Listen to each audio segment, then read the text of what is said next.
All right, what's up, you guys? Today I'm about to interview somebody who also works in the tech industry. So I'm gonna wait for her to get on here and then I'm gonna bring her on and we are gonna pick her brain, get to know her story, and yeah, you guys can connect with her and be able to learn things that, it's good to network and learn things from different people that, like I can't be like the only person that you're learning from. So I like to introduce new people to the platform and to my audience so that, you guys can ask her questions as well, and then we can just go from there. So I am going to let her get in here, and then you guys can also feel free to ask questions as well. So let me see. Let me share this with her, actually. There we go.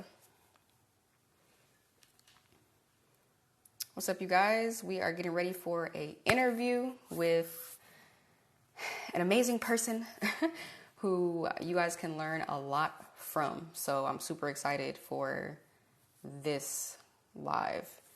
Just waiting for her to get in here, and then we're going to get started. So yeah, let's just give it a minute. Just like, let's see. All right, I think she is here. Here we go. Let me see. Boom. All right. I just sent you the invite, so let's do it.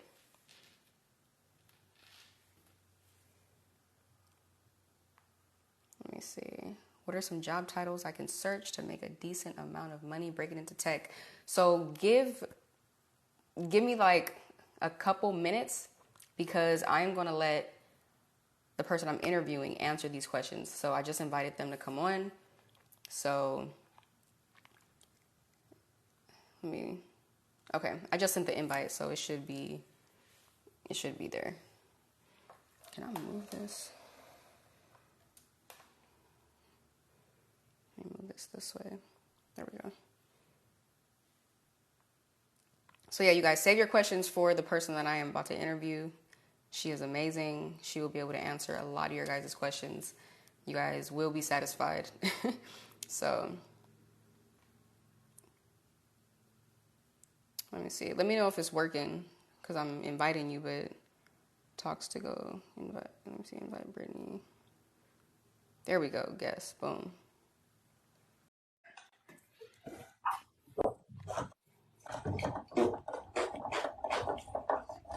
Oh, you know what? I wonder. Can you see me? There we go. Let me get my glasses so I can see what's hot. I'm going to have to take this off. Can you hear me? Yeah. All right, cool. All right, you guys, this is Brittany. I'm about to interview her. She is ready to answer any and every question I throw at her. Oh, Lord. She is a beast in the tech industry. Let me see if I can make you bigger than me. Let me make my window small. Hold on. I need to see my selfie. I need to see what I'm looking like. I need to see what the lighting is giving in this room. What's this? Oh, wow. We here. I'm like, you got some good lighting. That's natural light, or you got a ring light? I'm sitting by the window. Oh, that's a natural. Well, how are you doing? It's Saturday morning. What's going on? Got the kid running around. You know how that goes. Well, don't know how that goes, but yeah. Well, with your nieces and nephews, you know how that goes. Yeah. Okay.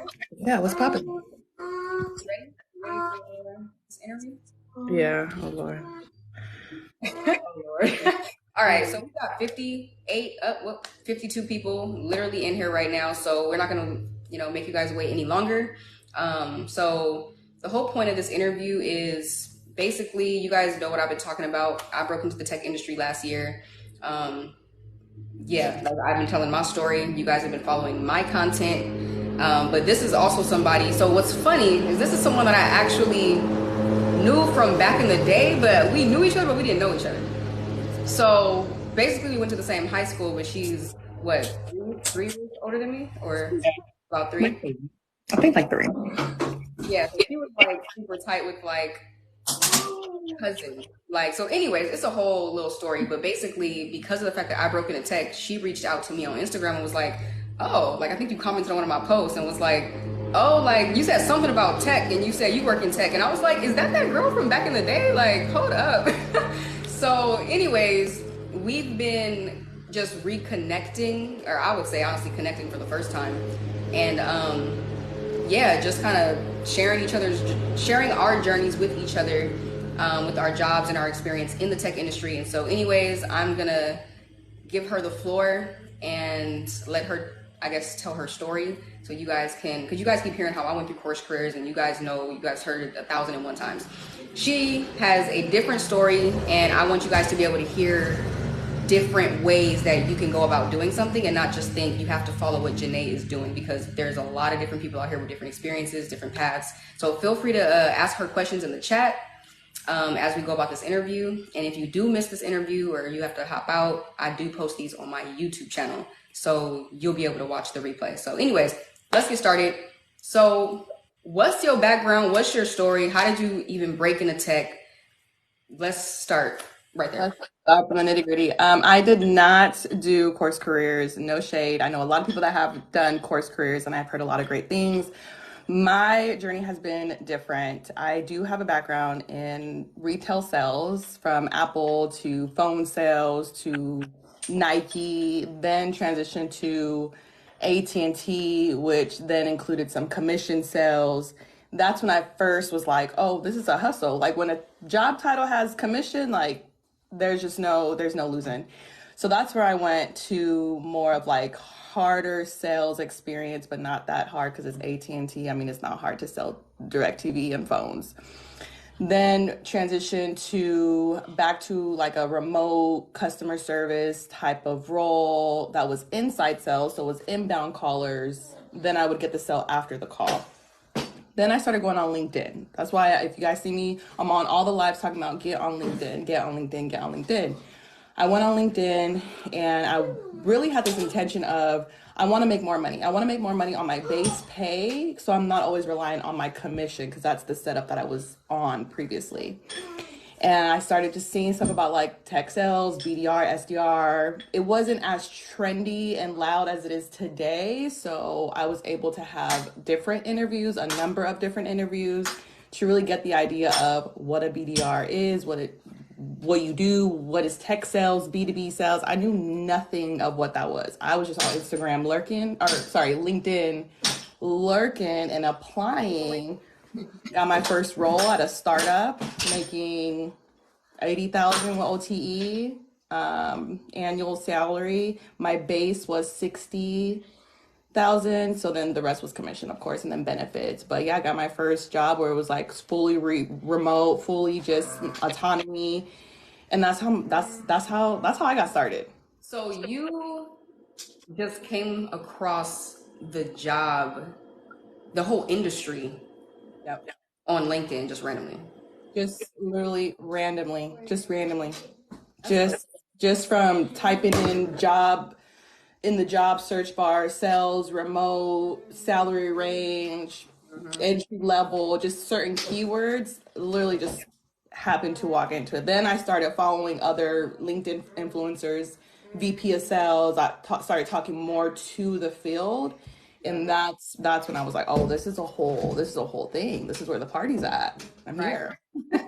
Wait, okay, so what made you like what was it about tech sales that actually stood out? Like what made you be like, oh, okay, I'm actually gonna move forward with this compared to maybe some other job options or career options you saw? Great question. So for me, it was from the aspect of switching from B to C, so business to consumer. So when I was at AT&T, I'm selling to consumers, I'm selling to the people. So it was really that transition to B to B, business to business. I'm reaching out to people that are going to use this. It's like, I like to bring it super down. Like, it's like somebody needing to use, I'm not going to say Slack because not a lot of people know about Slack, Zoom or Gmail, right? So it's a software that someone uses for their job. So when I was like, oh, I'm reaching out to people that are in businesses that need to work and function better versus like a consumer, I'm intrigued by that. Let me see what that is like. I'm intrigued. Yeah. No, that is something different because I never even heard about B2B sales before. I didn't even know that that was a thing. I thought anybody that's selling, like the average person can just walk in wherever and buy whatever is being sold. But as far as like, oh no, like you're selling to business, other businesses, like that was a new concept for me as well. And somebody, I think you must have heard, we must have said the answer to this person's question in the chat. They said, what's her job title? Yeah, textable BDR, so business development rep, B2B sales. Okay. So before we continue, let me run back a little bit and because I want to try to like go through this interview, but also stay up to date with the comments because then we're gonna be stuck. We're gonna be overloaded at the end. So somebody said, what are some job titles I can search to make a decent amount of money breaking into tech? What would your advice be to that? A decent amount of money. BDR, SDR, inside. I've also heard like inside sales consultant. That's like super entry level. Like my company, there's a lot of inside sales representatives. They do a lot of our chat, our inbound chat. You can also look into inbound sales rep because those are the ones that are reaching out to the leads. So if I need to request a demo for a technology for my business, it's going to go to the person that is on the other end that's receiving my demo request. So those titles are usually inbound sales rep. Anything that's business development rep, BDR, SDR, that's usually outbound, cold outreach, and outbound. So I would start with those titles. Okay, perfect. So you heard her say it. Go ahead and look that up. And where would they do that on LinkedIn? On LinkedIn. LinkedIn. Okay. And you guys, if you guys do not have a LinkedIn account, because I did not have a LinkedIn account. I didn't Yeah, have LinkedIn either. until I did Course Careers. They actually are the ones who taught me to, actually be active on LinkedIn and to even create an account and to get the 500 plus followers and make that your goal and how to optimize your LinkedIn. Like, so if you're not on LinkedIn, it's like a social media for professionals. Like it's amazing. It's so positive compared to like Ratchet. Um, I agree. Sometimes where it's just a blend of good And the content and thing help. is, right, sorry to interrupt. I like about LinkedIn too is because I had a misconception when I first got on LinkedIn, when I started looking for a job transition, I thought it was super hard, like professional. It's Yeah. a vibe. Like there's people like I post about my personal, not personal life, but like I run 5Ks. I post about my hobbies on LinkedIn and you'll find a lot of people that post about their hobbies, about their jobs. Like it's super personal, professional vibe. Yeah, and I feel like when you're at this stage in your life, especially like when it's like you know that the casual things are out there, like people posting their food, people posting their life, like, but you get a blend of it all on Facebook and Instagram and, even here on TikTok, even though I think TikTok is really like, you learn a lot on TikTok. But I feel like with LinkedIn, for real, recipes and where events are at, like you can do a lot. TikTok University, okay? Right, exactly. So, but with LinkedIn, it's like it's so tailored to professionals. And then those people who are trying to better themselves financially and in their careers, but then those people also posting personal things about their life. So it's like a different level of it's just it's in its own category compared to me the rest of the social media platforms out there. So, anyways, all that to say, if you're not on LinkedIn, get on Get LinkedIn. LinkedIn. Don't overthink it. Don't think you need to have that comes with time. Because when I started my profile, I was like, oh, it needs to be a specific way. And then after a while, I kind of was like, this is the way that it works for me. So if you guys go, I can put it in the chat. Go follow me on LinkedIn because you'll see my profile kind of has my personality. But then in my experience, my job history, you'll see my actual metrics, like what I've done at the previous companies, not generic, like, oh, I'm responsible for A, B, and C. No, I closed this amount of deals last year, last quarter. So you'll get an idea of what to kind of put on your LinkedIn profile as well. I'm about to go look at your LinkedIn profile and steal some stuff because look, I'm telling y'all, she knows what she's doing. Okay, like even if you had to follow one person on this platform in this video, follow me. No, I'm just kidding. Go follow her, okay? Like for real, you can learn a lot from her. I just like to keep it 100. Okay, y'all might see me creating all this content, but at the same time, on the back end, there's so much that I'm learning from people who have been in the industry longer and have done things that they've done things that I have not done. So all the information I'm giving you guys, like I say, I only speak from experience.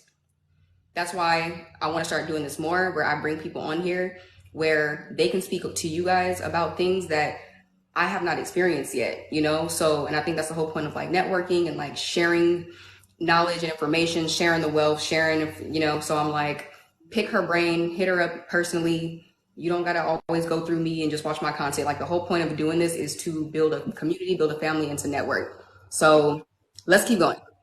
Um, so let's try to combine this because this next person's question said, how did your interviews go? So let's pick up from the part in your story where you said you were on LinkedIn, you came across just tech sales, and you were just like, oh, okay. Like you made that decision to start. So now from there, how did the interview process go for you? And then how did you end up landing your position and what was that whole process like? So I feel like the interview process are going to be long, regardless of where you apply. Like they're expect to prepare yourself for about four interviews. I would say. You get your first screening with the recruiter. That's just going to touch on your actual personality, just to touch on what's on your resume, like super, super, super high level when you get your recruiter interview. Then you get switched to a manager.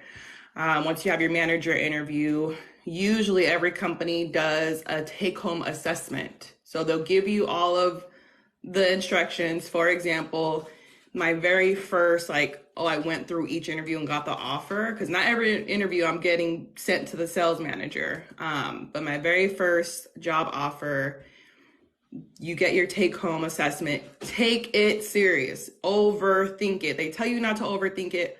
Overthink it. Be prepared. Overdo it. Don't do it the night before. If you get it 2 weeks out from your next interview, spend 2 weeks on that assessment, on that take-home assessment. One, you're not really going to know what to do. I mean, Course Careers sets you up. So once you get that take-home assessment, if you've done Course Careers, you're already going to have an idea of the framework. I didn't do Course Careers, so I spent a lot of time really digging into what am I supposed to be doing? It was find 3 companies, write them down, find the people that you would reach out to with a phone call or an email, write an example email, and then type out, be prepared with your script for the call, right? Because on that next interview, you're going to go through, these are the companies I found. This would be the people I would reach out to. Here is why. Here's the email I will send. And then you're going to do a role-playing cold call.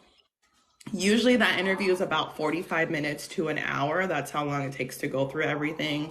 But once you get that take-home assessment, at that time, my very first experience 2 years ago, job offer, I didn't know anybody that was a BDR, SDR, so I didn't network. Highly recommend to network. Find those BDRs, find those SDRs. Hey, how can I better be prepared for this role play? What am I missing? Hey, do you have an opportunity to go over my email structure? Do you have an opportunity to go over these companies? Have somebody look at it, because that tells the recruiter, that tells the hiring manager that you actually give a crap and that you care, and that you're gonna, they don't want to spend time with just nobody that's just gonna come in for the money. Actually care about getting the job. Don't just walk in like, I'm just here for the $75,000 annual salary, because they're going to smell that right off the bat. If you don't care, they're going to smell it off you. So you get your take-home assessment, you do that, you have your 45-minute interview. After every interview, I highly recommend always asking, when they say you have questions, ask your questions about the end of every interview. Even that first initial call, always ask, hey, is there anything that's a red flag? Is there anything that might be a barrier that you see on your end? Any feedback? Ask for feedback, because then you're gonna kind of get your unspoken answer if you're gonna get that next call for that next interview. You're gonna know how they respond, if you're gonna get a call to go to that next interview. So be prepared, show that you care, ask the questions. Don't be afraid to be like, I'm new to this, but put your best foot forward every single time, because that's what matters when you're stepping into a BDR SDR role. They don't care if you don't have experience. They know you don't have experience, but they want to know that you're going to be willing to learn. They want to know that you're going to be willing to fail, and they want to know that you're going to be coachable. If you're coachable, you're willing to fail, you're willing to put your best foot forward, you're the best candidate. They don't care about experience. And that's what I did. And that's when I got my first offer. Okay, so let me see. Hold on. Let me see. Because there's some people typing as you were talking. Let's see. Somebody said, they say recipe on your LinkedIn? Someone said that is your favorite recipe is your LinkedIn. What is that? What? Does that make sense to you? No, it looks like spam. Being a moderator. I know that's right, Dev. Okay. I was a senior analyst. Okay, only one on my team without a master's degree. Look, you don't need it. You don't need it. Because like she was saying, it's like, even if you don't have experience, it's like, if you are, what'd you say, coachable, if you know, like you said, you're not there to try, you're willing to put your best foot forward, you're going to be I know a lot of the best SDRs are the ones that don't come in with no experience, because again, if you show that you're coachable, you're like coming in with like a clean slate.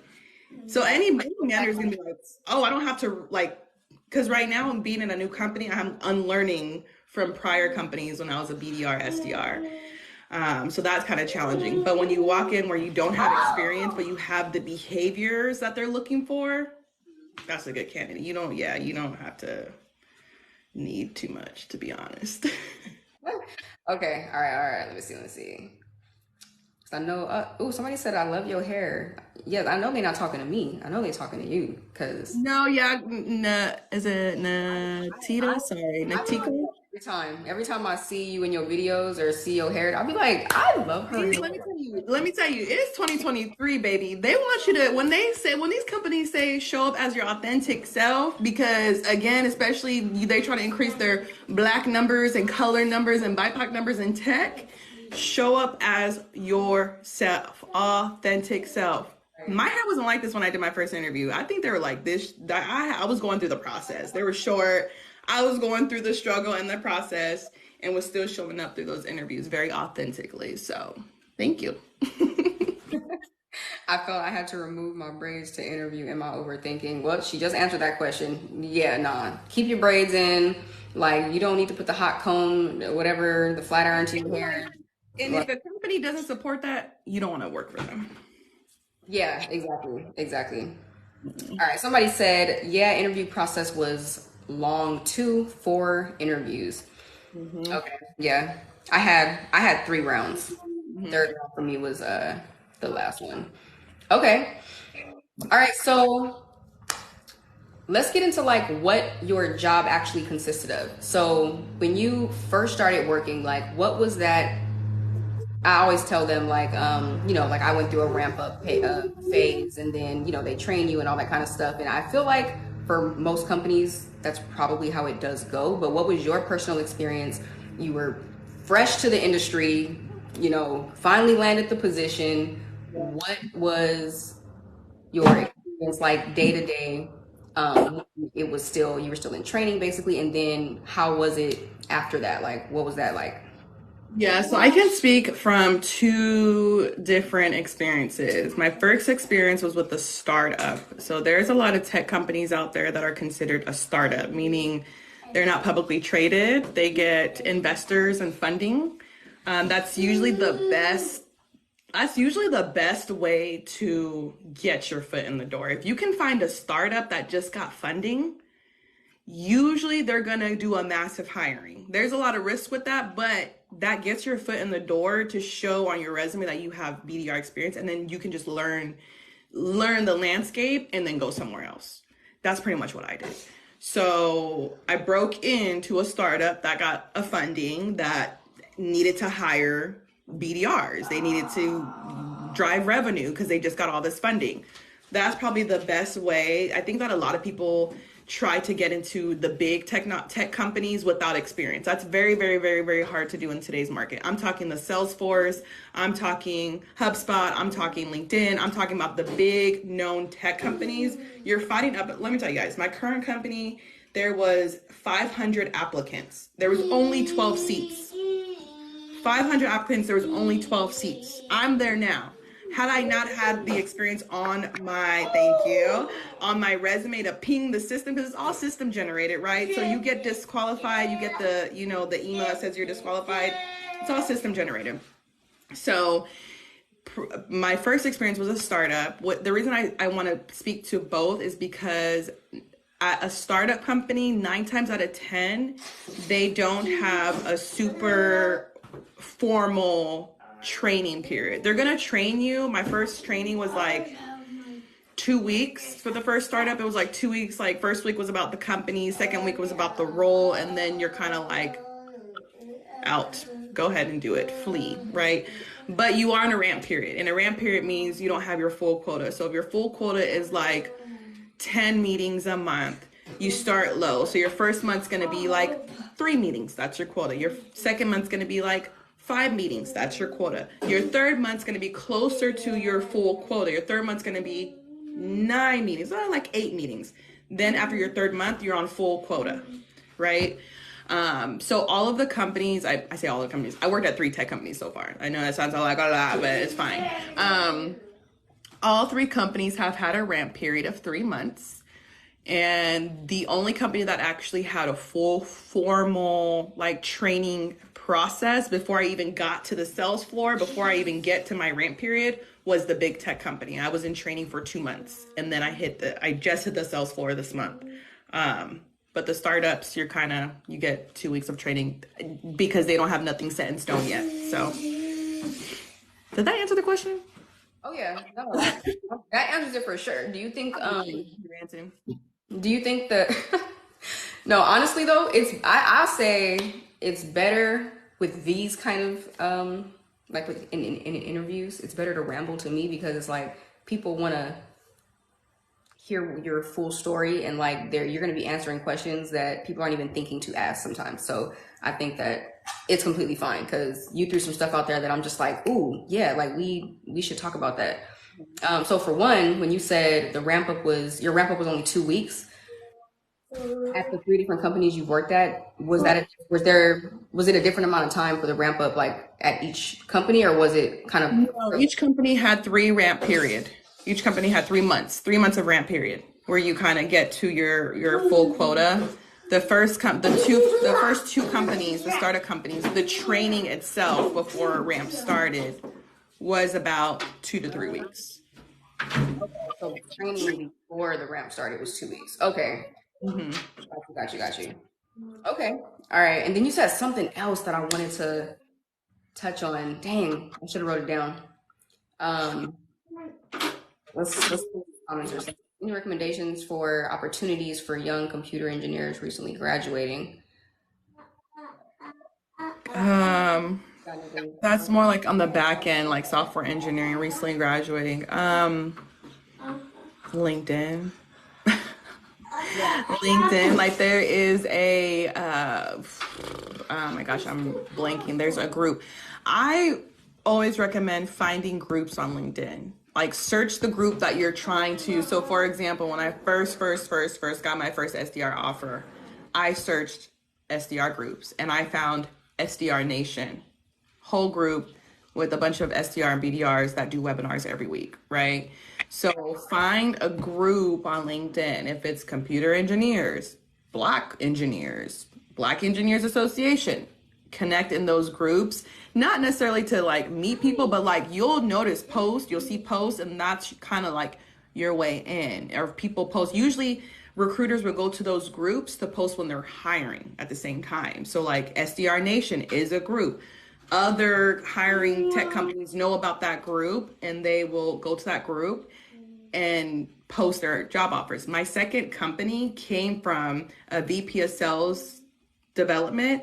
She came to my DMs and was like, hey, I saw you were in SDR Nation group on LinkedIn. Are you open to other opportunities? I'm always open. Yeah. Why Right. not? And I'm not gonna lie, they stay in your DMs on Yeah. LinkedIn. Yep. They do stay in your DMs. Okay. All right, let's see. Somebody said, "What's your job title?" They put sales.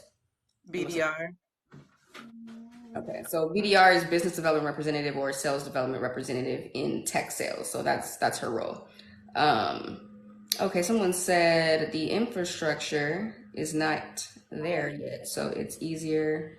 Uh, okay, do you Yeah, think? that is true. Yep, about the startup, about getting into a startup. It is true. Okay.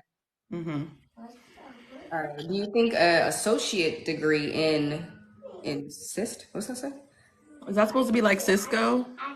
It depends. If you're talking about like, because I have a associates in IT, so if you're trying to get into IT, I think because I was talking to somebody this week too who said they want to break into tech. I'm like, what is that like? What does that mean? Because there's on one end where there's break into tech and do sales, and but you're selling technology. That's why it's called tech sales because you're selling software as a service. And then there's the other break into tech where you want to actually work on the software itself. Like you want to do the back end software engineering, IT, networking, software networking. If you want to go that route, definitely going to need some type of certifications to go into that route. Like cyber, not even cybersecurity. It's like network plus the comp TIA certs. Yeah. You do need those certs to go that route. But on the route that we're on, you don't necessarily need actual college certifications to do what we're currently doing in the B2B sales space. Right. Okay. Thank you Computer for clarifying. information system technology. Yeah, yeah. So that route, computer information system technology. Yeah, you want to. You're gonna. Those are helpful because you're actually working on software. So you're gonna need like the coding, all of that fancy stuff. All right. Perfect. Okay, okay. Let's keep on moving. Let's keep moving. So, man, I wish I could remember the question that I wanted to ask you. You brought something up, and I was just like, dang, we should get into that. But hopefully it'll come back. And if not, when I rewatch the live, I'm gonna fast forward to this specific part too and be like, let me get that question, and then we're gonna do another video. But anyways, okay, so you explained your experience. So what does your day to day actually look like? So you explained kind of like the in general, like how you started doing your training and then you're in the ramp up phase and all that. But what is your actual day? Like describe a day in the life, a typical day in the life of an SDR, I'm BDR. gonna actually and include this answer to this question of what's the hardest part of your job, because I'm sitting in it now. My day to day. I'm also a parent, a full-time single mother, so I also have a child who's in the background. So I bring that up to mention the autonomy in the schedule. So my day to day, I drop off my kid, come back. I start my work day at 7. I work all the way to 2. That's my day to day shift, 7 to 2. I'm done after 2 o'clock. That's it. So what's that? 7 hours. On Fridays, I'm done at 12. I don't know. We'll see. But so my day to day consists of I have time blocks in my calendar. Usually have like a morning routine where I'm checking my emails, doing any follow-ups. Then I'm going into what are my due tasks. And when we talk about tasks, really the bulk of our job is emailing and making phone calls. That is the bulk of our job. And the best way to make the best phone calls and the best emails is to do your research. I think your last live a couple nights ago was talking about doing research. So say, for example, another recommendation that I always tell people that I meet with that want to break into tech, find out the industry you care about. Yeah. Nobody thinks about. I think that a lot of people just spray and pray, meaning they just go on these job boards and they just apply. Find an industry that you actually care about. Here's what I mean by that. My previous industry that I was at, I was in HR and I was reaching out to HR people about hiring and recruitment. I cared about that stuff. I cared about who gets a job, how they're getting a job, how they're, talking to people. So it was easier for me to speak to people, VP of talent acquisition, human resource director. You're reaching out to C-suite levels, right? So you want to know what you're speaking about and you want to care about it. You can learn the product and you can learn how to speak to it, but it's gonna come a little bit easier if you actually care about the product and what it actually does for the people that you're gonna reach out to. You can fake it. You can fake it like, I know this product can, because you're not selling the product, you're selling a meeting with your account executive. So you're not even getting into the product. You can fake it and be like, look, are you interested in this product or not? But if you're hard at faking who you are, go for a company that you care about, the product itself, and research the people that you're going to be reaching out to. So the bulk of our day is emails and calls. I have about 2 call blocks, meaning I take 1 hour 2 times a day. So at 10 a.m. to 11 a.m. I'm making all phone calls. Then I do a block in the afternoon. So from 1 p.m. to 2 p.m., I'm doing phone calls. Anything in between involves internal meetings or sending emails. And that's my day. Sometimes I don't work all the way 7 to 2. Sometimes it's broken up. Sometimes I work in the morning. Sometimes I work in the evening time. Sometimes I work on a Saturday. It all depends. What keeps what are the guiding rails and like the baseline is every company has a set amount of recommended activity metrics. So you go to a company, it's like, we want you to make $100 a day and send out 50 emails. That's a recommendation. They tell you that because it's like, we know that this amount of activity converts into a meeting. So you need to start, that's how you're gonna start. And it's gonna feel like a lot because you're gonna be like, how am I supposed to make all these calls and send all these emails? It's a recommendation. If you can still book 10 qualified meetings and have only sent out half of those emails, nobody cares. But as you get started, you do have a baseline of activities. So in my mind, I look at it as a week metric. So if I know at the end of this week, I need 100 emails, however it gets done, it's however it gets done. On Mondays, I usually don't send emails because no one's opening emails on Mondays. On Tuesdays, I'm sending emails. On Fridays, everyone is nice. So I'm making most of my calls on Friday morning. So everyone has a different way to do it. And it's all about finding what works for you, but 2, what works for the actual market. So you can find data that speaks to when is the best time to call? When is the best time to send an email? You can automate those emails. If I know Wednesday morning statistically tells me that's the best time to send emails, on Monday and Tuesday, I'm gonna schedule my emails so that way they automatically send out on Wednesday. So that's what my day-to-day looks like. It's, it varies, but the bulk of my day is making phone calls and sending emails and booking meetings. The hardest part of my job is sales is a roller coaster. I didn't book any meetings yesterday or Thursday.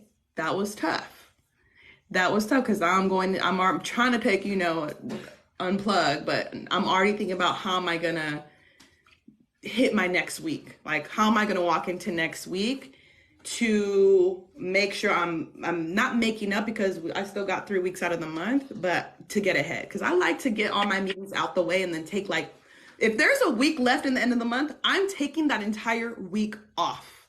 If I hit my quota by the 15th of the month, I'm taking the next 2 weeks off and nobody cares. No, okay, let's speak to that. And it goes perfectly with the question I was going to ask you anyway, because so we talked about what a day in a life looks like. So the next thing I was going to ask you was, because you talked more about like the actual work side. You said, okay, your day is basically sending out emails, making phone calls, and booking meetings. So it's like, okay, that's the work side. But what's the other side where we talk about work-life balance, right? So describe your work-life balance in the midst of doing work, but working remote. And then also describe the fact that you even said what you just said. Like, people can't fathom that when you're like, if I hit quota, I'm taking the week off. I'm taking the last 2 weeks off. The fact that you for the month. Yeah. Whatever day is left, I'm off. No, for real. So speak to that. Describe the work-life balance and how what you said is even possible working in tech sales. What do you mean? It's so possible. But yeah, my work-life balance, I am big in the gym. I have to get some type of physical activity at least 30 minutes per day. Sometimes I hit it in the morning. Sometimes if I'm having like an off day, I'll hit it in the afternoon, whether that's actually going to the gym, whether that's doing a workout in the comfort of my home, I'm doing that. If my kid has some type of extracurricular activity at school, I'm able to show up to those events. I have nieces that I'm very involved with. If they got something going on at their school, I'm showing up. Sometimes I'm showing up to my sister's office because it's up the street and I'm going to her office just to talk with my laptop. Sometimes I'm going to a coffee shop if I want to change the scenery. Sometimes, like, it just depends. I mean, if I got errands to run, I'm running errands. Sometimes I'll take my laptop with me. Sometimes I won't, and I'll just come back and work. If there is something that's super, like, if I have doctor's appointments, something for my kid, I put it in my calendar. This is what I'm going to be doing. Do not block, just for the sake of, like, don't book any meetings for me in this time. I'm not going to be at any internal meetings because I'm going to be here. But other than that, if it's not something that I don't want anyone to, like, interrupt what I got going on, I won't put it in my calendar. No one's checking for you. No one's asking, hey, where are you at? You didn't send emails the last hour. No one's micromanaging you like that. So yeah, if I got something to do, I'm doing it. If I, am just tired for the day, I want to take a half day mental, decompress, I'm going to do that. I'm just going to update my Slack. I'm unavailable, or sometimes I'm slow to respond because I'm not feeling well, but I'm still working. I'll put that in my notification. I communicate a lot because I also have post-traumatic toxic work environment, experience and just PTSD with that. So I do communicate probably way too much of like, hey, I'm online, but I'm not online, but nobody's tripping. Nobody cares. There was another question that you asked me. Oh, about the taking time off. One, you don't even have, there's no even time submitting situation. Like, you don't go and submit time. You just put it in your calendar if you're going to be completely offline. So yeah, if you hit quota, so if your quota is like book 10 meetings for the month, you hit quota on the 15th, you want to take the rest of the month off, no one's checking for you. Now, of course, tell your manager, I'm about to take the next 2 weeks off. 9 times out of 10, okay. Now, there are some people, overachievers, it's okay, because let's talk about the uncapped commission. So after you hit your quota, you can make it. Every company is different with what the uncapped looks like. So my last company was like, if I exceeded my quota of 10 meetings, I was getting paid more for each meeting after that. So on those stances, I would, work, because I'm getting like 3 times the amount that I was getting before. I'm going to work. But yeah, if you want to take time off just because you want to decompress or do whatever you want to do, you can absolutely do that. But some people, you gotta learn not to fall in love with the money, because some people be like, nah, I'm gonna keep on working and keep on pushing and then reach a burnout. But right. For real. Burnout. Man, we're gonna have to talk about that too. But no, the fact that that's actually possible, so that's basically unlimited PTO. And let's talk about that too, because you were like, oh, I'm gonna take the next 2 weeks off. It's like, well, I think the next question would be like, are you getting paid though?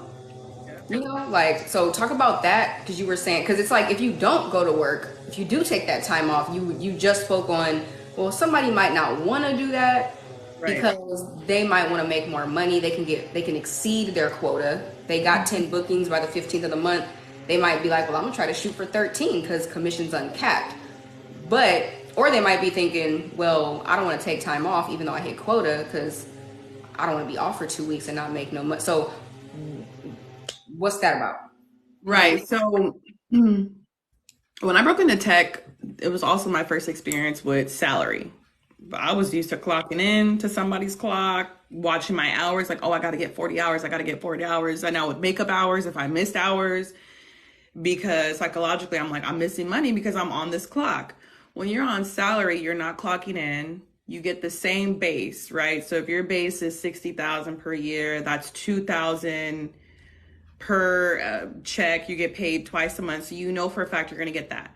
Then you have your on target earnings. That's where we get the 75,000 on target earnings. Split that up between 12 months. So say, for example, your on target earnings equals out to 1,700 a month. That's on top of your 2,000 that you're getting twice a month, right? So if I know that no matter what, when I book these 10 meetings that I'm required to book, I'm gonna get my 1,700 flat, right? On top of the 4,000 that I already got for I hope everyone's tracking, right? On top of the 4,000, the 2,000, the 2,000, right? The biweekly pay.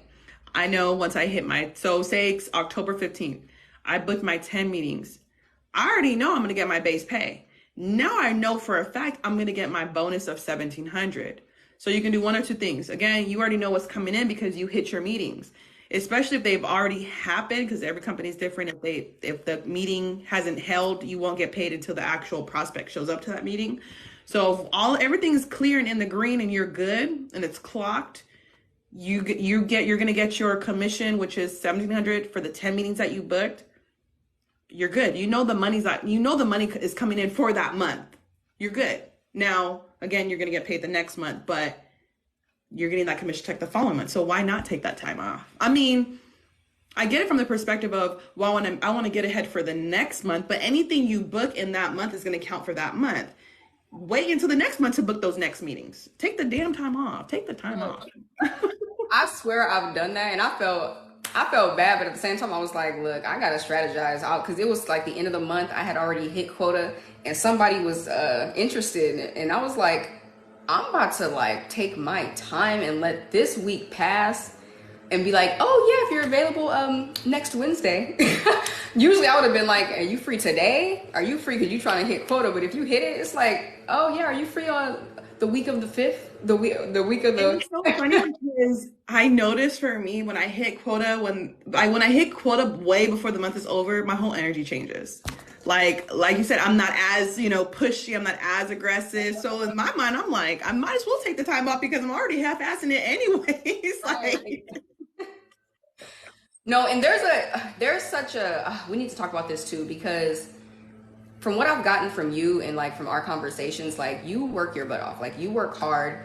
And I think some people, I mean, I've talked to people on the back end where, they will be like, yeah, I feel like there's people who promote like breaking into tech as if you're about to just come work from home, you chilling, got unlimited PTO, you could take time off whenever you want. It's just an easy job. And it's like, I want to really clear that up because it's not. And also I feel like when people hear stuff like this where they're just like, like I'm kind of like taking my time, or I can take 2 weeks off, or I could. It's like, yeah, but it's because you busted your butt and exactly. So kind of speak to that where it's like the like how you have to work in order to enjoy like the luxury of all the benefits that come with working in tech. Like, right. I definitely, live by the work hard, play harder, like I work hard so I can play harder, right?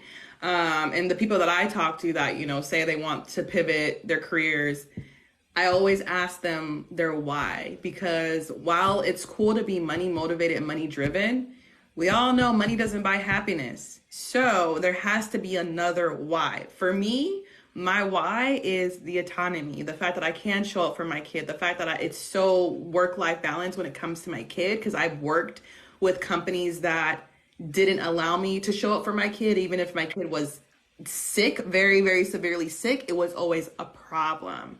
So that is my why. And that's what keeps me going is like, no, this is actually very much a privilege. And I see it as a privilege. So I don't take advantage of it. And it's not easy. It's not, think about it like this. My niece was like, Auntie Brittany, are you the spam likely? Is that your job? When people call you and to be like spam likely. She was like, Auntie, are you spam likely? Sure as hell I am. Because it's literally, you're cold calling people. It's no different than telemarketers calling people that are not expecting a call, don't know why you're calling, don't even know what your product is. Sometimes they do. If it's a big tech company, there's a product market fit. But if it's a startup, that's where it's challenging. Because picture someone calling you like, y'all get them calls with your warranty's about to expire. They're trying to sell you on a new warranty. That's what we're doing. We're calling other companies that might already have a technology or might not have anything, but I'm calling a company to be like, hey, your warranty's about to expire. I got something better for you. Right? So it's hard. Like that is hard when people don't know you. There's a barrier. You're literally cold calling. You're coming from a 800 number or whatever area code they're in. Never spoken to you. Don't know what you're talking about. That's where the hustle comes in. That's where like the finesse of the communication comes in. That's where your personality comes out because me, I'm not going to fake it. I'm very direct. I'm very much like, it's either you are interested or you're not. Like I'm moving on, but everyone is very, very, very different. And it's a hustle. It's a grind because like I said, I didn't book any meetings yesterday and Thursday. I made 50 dials yesterday. None of them answered their phones. I sent out 45 emails yesterday, had half of them open because I can see that with the technology that I use. When people open my emails, that's when I do a call. So there's all different types of strategies, but the output, it's a grind. Like it's a grind because you feel like you're doing something over and over and over. And when you don't see the results, that's where it goes now to your own personal mindset. When you don't see the results, what are you telling yourself? Are you telling yourself? Because I go back and forth. Yesterday, Friday, it was definitely a hard day. And I was like, am I even, I've been doing this for 2 years.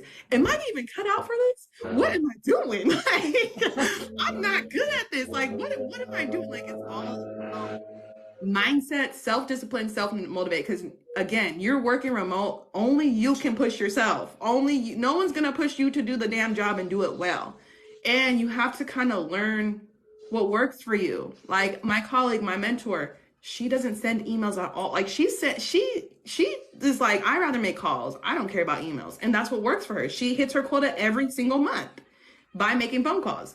So you find out what works for you, but the only way that you find out what works for you is by your output, and that's where it gets tough because you're like, damn, I'm making all these calls, I'm sending all these emails, I feel like I'm doing all the things, but I'm not seeing anything in return.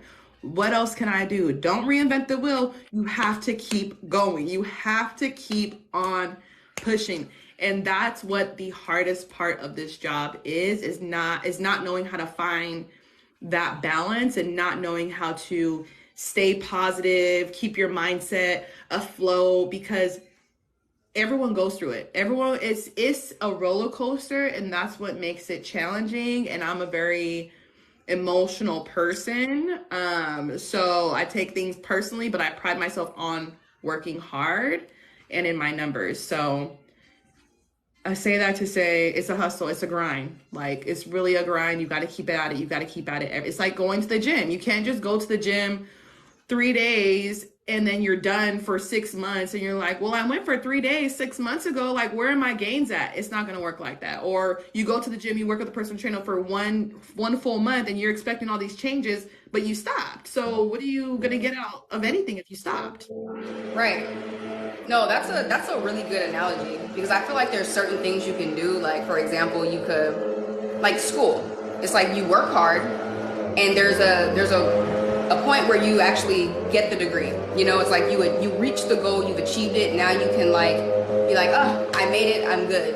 But it's not like that with, like you said, working out. You know, it's like you don't work out and be like, okay, I finally got the muscles or the abs or whatever that I was looking for, so I'm good. I've arrived. It's like, no, you've arrived for that moment, and you can walk around and enjoy that as you continue to still give that that effort though. So it's like, I think in the same way, I think that was a really good analogy. In the same way, it's like you gotta grind in this role, and as you are grinding in the role, you're gonna be able to enjoy the benefits along the way, like taking using your unlimited PTO, being able to, like she said, if you worked hard and you hit quota on the 15th of the month, the 20th, whatever, it's like, okay, I can relax. I can relax the rest of the time, but it's like, you can only enjoy that because it's like, same thing, I can enjoy my beach body because I actually worked hard and I'm maintaining it. So I think that was a perfect analogy. So there's a few questions we got in here. Somebody said, how do you negotiate base pay as an SDR? If you did, you want to do that one? Yeah, that's a very good question. Always negotiate your salary and have why, right? So I say that because when I transitioned to the big big tech that I'm in now, I negotiated my salary because the main competition between a big tech and a startup tech, because they don't have everything set in stone, your base pay is naturally going to be higher. Here's why. There's no product market fit, meaning they haven't generated enough marketing and clienteles for their product, so nobody knows about the product, right? But when you have a Salesforce product market fit, that's a big company, 9 times out of 10, the people that you reach out to know about Salesforce. So the base pay is lower, but your commission, your uncapped commission amount and how to generate more commission is higher. So you're making more with the meetings that you booked, and it's making up for that lower base pay. I did negotiate my salary pay based off of, I used my experience of being a BDR at prior companies. I wasn't able to get it because, again, with the big tech company, they already have their standard guidelines. I took it all the way up to the director level and was able to get a sign-on bonus to make up for it. Because she was like, I mean, I can't meet you there, but I can meet you here. So I did walk away with a very good sign-on bonus in the event that I didn't get the base pay negotiation. So yeah, definitely always recommend to negotiate if that's something that you're into, especially if you have something to speak to it, because you always want something to speak to it, like, oh, it's based off my experience, it's based off my knowledge, whatever you can bring to the table to kind of pitch your negotiation. But with the big tech companies, like I said, sometimes it's not doable. If I could go back and do it again, I would have negotiated title. So for example, I'm just being very transparent with you guys. I went from a senior BDR at a startup to a BDR at a large tech company who could not meet my base pay. My base pay is lower than when I was at the startup. I did get a sign-on bonus. If I could go back and do it again, I would have negotiated, and since they couldn't give me the base negotiated pay, I would have negotiated a title. Okay, well, since you can't meet me there, can you bring me on as a senior BDR? Because I was a senior BDR at my last company. I didn't think about that time, but now I'm looking back like, oh, I could have pitched that, because now I'm starting at a BDR. I still have to be a senior BDR before I can even apply to be an account executive. So I still have to go through the process. Whereas if I would have just been like, hey, well, can I get the title instead? If you guys still want to pay me that amount, that's fine. But give me the title, because now I'm one step closer to account executive, which is my goal. So hope that answered your question. Yeah, no, that was really good. I think you even bringing up like negotiating the title. I think we're just always focused on like the salary, but yeah, so I think that was a good question. That's a good question. Is it? Oh, there's a lot of good questions. Hey, can you hear me? Huh? Can you hear me? Yeah. Oh, okay. Okay, because I had muted my mic because this lawnmower was loud in the background. But all right. Okay. What we got? What we got? Sales are definitely rewarding with hard work. Okay, is it easy to hit quota? And also, let me say this too before we even, because I know there's a few questions in here. I know you got places to be, and I know we've done an hour, so we're a little over an hour. So let me know what your time is looking like right now. We can go for another 20 minutes. Okay, we got 20 minutes. So I'm gonna be looking at the clock. So maybe we could stop at 12:20 Central. So Okay. yeah, let's stop at 12:20. Okay, so what did they say? Is it easy to hit quota? That's very subjective. I that's a hard. I'd recommend another resource as you guys are looking for companies to work at. I can't write in the chat as I'm talking. There's a website called RepVue, RepVue, repvue.com. That is a great underutilized resource that tells you if it's quote unquote easy to hit quota, because you can see quota attainment through different companies. So if you went on RepVue and you looked at Salesforce, what is their quota attainment? It literally tells you 80% of people are hitting quota. That's a good sign, right? Tells you about the company culture. It tells you a lot of information about the company, because I feel like it's hard to say if it's easy. I think that it depends. So at a startup, it's a grind. It's a hard. It's a hustle because you got to be very you got to think outside the box with how you're reaching out to people for them to actually respond to you. Whereas a Salesforce, they already know about the product, so it's kind of like a timing thing, right? So, well, you really don't have to talk about Salesforce. They already know about Salesforce, but like, it doesn't make sense for us to set up a meeting right now. Well, it may not make sense because they might be budgeting or they already know about Salesforce, so they're going to come to you when they're ready. So it's hard to say if it's easy or not. I think that it just goes back to what you put in is what you get out wholeheartedly. You put in the time, you put in the calls, you put in the emails, you put in the hustle, you're going to hit quota. If you're not doing that, if you're not at least trying, you're not going to hit quota. Yeah. Yeah. No, it's funny. I've heard of RepView before. I haven't used it, so I'm even like, look, Yeah, it's no, good. it was someone on TikTok that actually brought that up, and they like made a video where they went to it on their screen and was talking about it, and I was just like, huh, okay, I'm gonna pay attention to that. So now this is like my second sign. I'm like, yeah, for sure. And Revenue, they also post the companies that are hiring too. Yeah, that's what they were talking about. So you hit it from a different angle, which I'm just like, dang, okay, they're a good resource for sure. So I put it in the chat. Did I spell that right, Brittany? Is that right? Repview.com. Where'd you put it at? I love Revenue. Storm said, I love Revenue. Ah, I gotta scroll up. I Yeah, think REPV.com. VUE. Yeah. That's right. Mhm. Okay.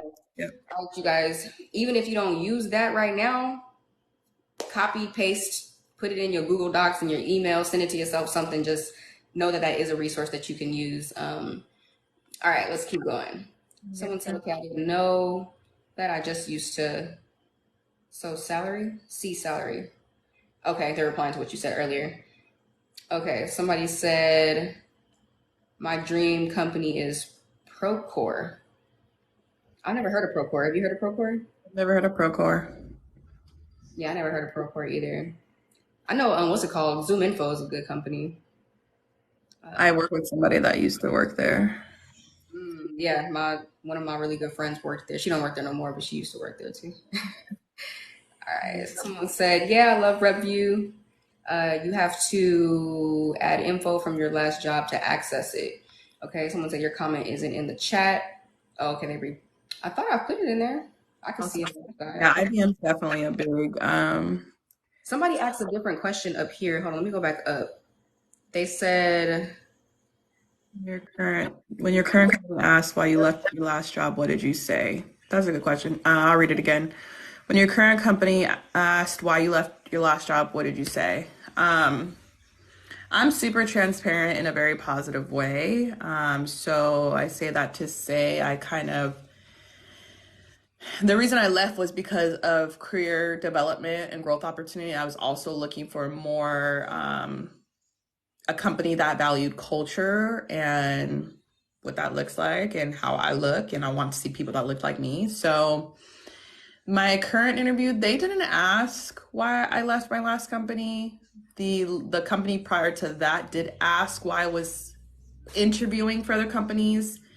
And I just spoke to, I was looking for, a company that really supported career development and culture. And yeah, that's pretty much what I said because it was true. I really value career development and career and company culture. So that's how I responded. Definitely recommend not bashing the other company, even if you had a bad experience. There's a proper way and professional way to say that you didn't have a good experience in what you're looking for, which is kind of what I said. Like I'm looking for career advancement, career development, career support. So yeah, definitely don't bash the other company. I think that might be a good video. Maybe I'll try to make in the near future. Maybe we can do it, maybe connect and like just give some advice on, because I know a lot of people ask that question, like, how do you, like, what was it, negotiating salary and this question? I hear that all the time. How do you negotiate salaries? I feel like people are like, especially if you've never done it before, you're like, I don't even want to do that. I'm like, whatever they offer me, it's like, okay, cool, I'm thankful, but it's like, being in that awkward space of like, how do I do that? Yes. Even negotiate when it's time for your promotion. Because a lot of times, I mean, my sister works in business operations and management, so she knows about like HR and things like that. So we talk about it often. A lot of times your offer, so every department gets a budget, right? So you have a budget. And a lot of times your offer, if the budget's a range, so your offer is usually at that bottom of the range, especially for promotion. So when you go into a promotion, however that looks like for every company is different. Usually, whatever you're promoting to as far as like salary is on the lower end. So always ask for 2%, 3. Always ask for something higher. Always ask. The worst thing that can happen, and I learned this years ago when I worked at Apple. The worst thing that can happen is you get a no. But the main, statistically, women make less than men because women do not ask. The worst they can say is no. So throw your shot every time. Every time. Yeah, I remember a friend of mine, Cyrus, he was interviewing this lady who, I forget what her position was, but they were talking about this exact topic. And she was like, she said the exact same thing. She was like, the worst we could say is no. I guess she was like on the other side of it. And she was like, I feel like people really be thinking like, if they ask, we're going to be like, how dare you even think we're not going to like, hire you now. I want to talk to you and we're going to look at you sideways from here on because of what you even thought to ask. Like, so yeah, I think that's really, really good advice. Like the worst they can say is no. At least you shot your shot. You shot right. Because you know what they say, you miss 100% of the shots you don't take. Exactly. Take that shot. Okay, somebody said, how do you effectively network? My LinkedIn connections, even those I know, aren't helpful. When I first got on LinkedIn again, I joined a lot of groups that I was interested in. I follow a lot of there's actual LinkedIn influencers, just like there is on every other platform. There's influencers. So I followed a lot of sales leaders. So Kevin Dorsey is a good one. Kevin KD Dorsey is a good one.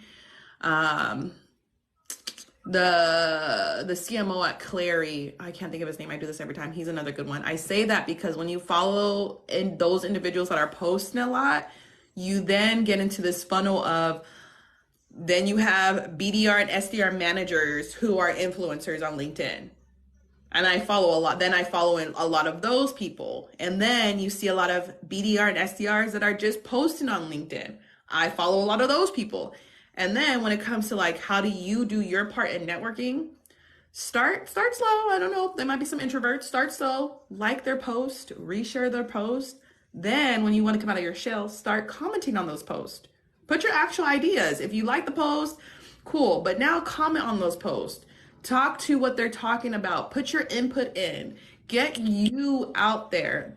And then that's how conversation starts. That's how people start following you, connecting with you. And that's just how it starts, branching out. Hope that was helpful. Yeah, no, that's helpful. Okay, somebody said, do you mentor? I have, and I can. I mentored for a company called Trabaja. They are a BIPOC organization that helps a lot of people of color not break into tech, but have any tech roles in STEM. They're called Trabaja. So I have supported their program, their 6-week program, and provided some mentorship. So I have done that. I'm open to that. Feel free to reach out. Yeah, and like I said at the beginning, you guys, like, y'all obviously are already following me. You already know what I do. But as I bring people on here, like, please connect with them because, like I said, there's some things that I can't teach you. There's some things that people, you might like how she explains things. Like you might be attracted to her teaching style, maybe her level of knowledge or information. Like if you are looking for mentorship, as I bring people on here, if you're like, man, like I want to connect with her, like put in the effort to do it. Like for real, go follow her after this live. Like go to if she has a link in her bio, like go connect with her, go follow her on LinkedIn, connect, like pick her brain, especially because she's even often saying she's available to do so. And kind of like what we said with the salary and all that, like the worst somebody could say is no. The worst she could do is not respond to your message. Like the worst she could do is take a day or too long to get back. Who cares? Hit her up, ask your questions, connect on LinkedIn, send DMs, learn from us as much as you can. So just want to put that back out there. And we are approaching, we got 2 minutes. Let's try to tackle these. What we got? Definitely reach out. I've helped a couple people get their first BDR or SDR roles, and they still reach out to me when they're going through, just a challenging month and they want to strategize. I'll have strategy calls. Because one thing about like being an SDR and BDR that I especially appreciate is the framework itself. When I talk about framework, the actual job responsibility of like emails and calls, the framework of the role responsibility is the same for every company. The only thing that changes is the product. So we can network all day because our framework and our strategy can be very similar. The only thing that's different between us is our actual product. So I love having strategy calls of like, what is your strategy? How many times are you emailing? What do your touches look like? What is, so I'm happy to do that. I love doing that actually. Okay, what we got? Someone said, I was gonna ask for y'all's LinkedIn, but I reached my weekly connect limit. Well, put a note on your calendar or on your. Yeah, or send me a DM and I'll send you a connection request. Oh, I want to go to Afrotech so bad. I hope I can go next year because this year it's not in. Afrotech is in Austin. I'm in San Antonio. If anybody's in Texas, I'm in San Antonio. Afrotech is in Austin in November. Of next year or this year? This year. No, that's this year. That's this year. Yeah. Okay. Yeah, I wish I could go too. I really wanted to be able to make it. Fun. And yeah, when you guys see conferences like that and you can't make it in person, usually they have like a virtual option. That's another great way to network. If you can make it in person and you see some tech meetups, networking events, go to those places. If you're in Dallas, there's one called the Tech Dallas Mixer. They also do one in Houston. It's put on by SoundCloud is the organization, all Black people as well. So, I mean, everyone's welcome, but majority of them is Black people in tech. And if you have those in your areas, that's another way to network. You can find them on Eventbrite. You can search it on Eventbrite, search it on Facebook, pull up to those events. Okay, and I think this will be a good note to end it on. Somebody said, any advice for people new to tech? So I think that could be like, if you could wrap that into like kind of closing thoughts, any kind of like last advice you would give to people. And yeah, and also too, maybe tell people where to find you as well and where that information is at so that they can connect with you after this. And then we'll wrap it. Advice. If you are already in tech or you're a new BDR, SDR, trust the process. It's a grind. It's tough. You're not going to know what works for you until about 6 to 8 months. So if you're a new BDR, if you're a new SDR, give it a good 6 to 8 months before you really are considering jumping ship. If you're trying to break into tech, find out what you're interested in. Find out the industry that you're interested in. Find out the industry that you want to work in. Don't just mass apply, because again, it's a very, very tough market right now. There's a bunch of people applying to roles. Find the company you care about. Find what they do. Reach out to those sales managers on LinkedIn. Talk to the people that are currently at that company. Sometimes there's a referral. So if you hit me up and you have not applied yet, we might have a conversation and I'll refer you because I get an extra bonus for that. There's some BDRs and AEs that are willing to do that. You just have to hit them up, kind of pitch yourself to them of why you'd be a good candidate. Hold on. Sorry, kid is on this, ready to go. So yeah, shoot your shots. Do research on the companies. Don't just, if you pick a company that you want to work for, just get your foot in the door, do that. Because I have actually mentored somebody that did that. He took a position just to get his foot in the door. 6 months later, he's now in another position at another company that he wants to work for. And that was his strategy. So give it time. Sometimes it's quick, sometimes it's not. Don't think that you're not made for it. You are made for it. If this is something that you really, really want to do and really want to be in, then keep trying, keep throwing your shot, keep talking to people, do the course careers. If you already have sales experience, then start applying now. Hope that answered, hope that helped. Yeah, no, I think that's perfect advice. And and the fact that you brought up Oh, TikTok, yeah. definitely DM me. I talk about parenting, workout balance. I posted a little bit about tech sales on my TikTok. Send me a DM for my LinkedIn, but my full name on LinkedIn is Brittany. Can you type this as I'm saying it? Yeah, go ahead. Brittany. Brittany Brass is my last name, Brass. Find me on LinkedIn. Send me a connection request. If you've reached your connection request limit, send me a DM and I'll connect with you. And yeah, I'm only on TikTok and LinkedIn for now. So that's all I got.